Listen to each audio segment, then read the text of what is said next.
Welcome to your living nightmare, where the killer reads and you just listen, helplessly. This isn't just a story, it's a descent into madness, blood, and broken souls. Each twisted tale crawls out of the darkest minds, sometimes mine, and you, my precious victims, aren't here by chance. You're the next to be hunted.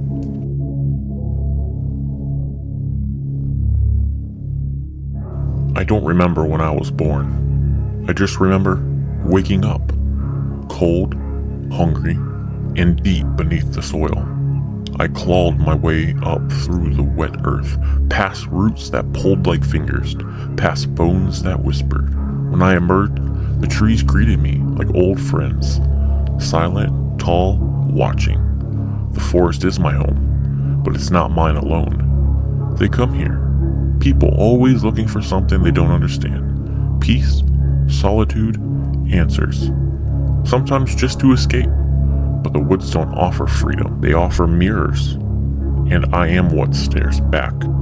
3 of them came last night. Campers. Young, arrogant, full of stories and beer. They parked their truck by the ranger gate and hiked 2 miles in. Far enough to think they were alone, but not far enough to matter. They laughed too loud. Built their fire too high, pissed on the trees, mocked the dark. That's always how it starts. They think if they shine their little lights and hold hands, the wild will behave. But I don't fear light, and I don't behave. I watch them from the tree line, not just with eyes, but with intention. I know how they move. I know what they'll do before they do it, because they always follow the same script. First night, drinks and ghost stories. The girl, Sarah, talked about an urban legend, some local thing, a skinless beast that lives between the trees. I almost smiled. Almost. They laughed it off, of course, but I could smell the fear. It was real, sweet, warm. I didn't take her first. No. I started with the funny one, Brent. He went to pee alone. Said he'd be back in a second. His friends called after him, but not too loud. They didn't want to ruin the mood. I waited until he was midstream. Then I pulled him into the trees. He didn't even scream. That's the best part. When their brain doesn't catch up to the moment, just that frozen, stupid look like, wait, this is happening? I didn't rip him apart. Not yet. I whispered to him. My voice sounds like wind through dead leaves. He twitched, eyes wide, piss still dribbling down his legs. Then I opened his chest with one clean rake of claw. His heart kept beating for 3 whole seconds. By the time the others noticed, he was gone. They searched, called his name, flashlights swinging wildly, panic blooming on their faces. Sarah started crying. The third one, Mike, tried to act brave. Said Brent was probably pulling a prank. I made sure he knew otherwise. I waited until he was separated. They always split up. It's instinct. Human stupidity disguised as hope.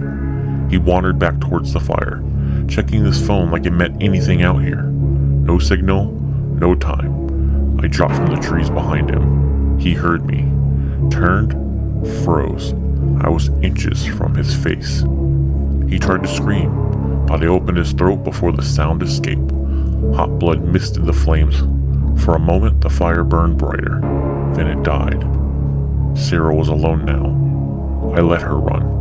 I wanted to feel her desperation.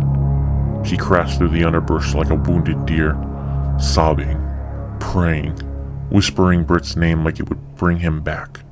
I chased her slowly, on all fours, silent, gliding between trees. I've known longer than she's been alive. She tripped, of course. They always trip. I stood over her. Let her see me. My skin is stretched muscle and bone, wet with the breath of the forest. My eyes reflect nothing. My mouth is all hunger. She whispered, please. And that's when I tilted my head, because I remembered her. Years ago, she came here with a different friend, a different boy. She carved a heart into one of my trees, laughed, took a picture, left her garbage behind. Just another wound on my forest. On me. I should have killed her then, but I'm patient. I lifted her gently, like a child, and cradled her against my chest. She shook in my arms, eyes wide, lips trembling. Her fear was beautiful. Her regret even more so. I whispered, "You came back." Then I bit down. The forest is quiet again now. The animals return. The wind moves like breath through my trees. Blood seeps into the soil, feeding roots that remember. They'll find the campsite eventually.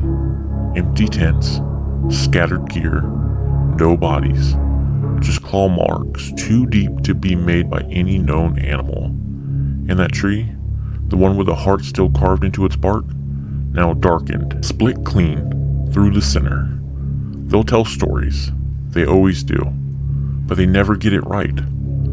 I am not a ghost. I am not a legend. I am what waits where the trees don't move.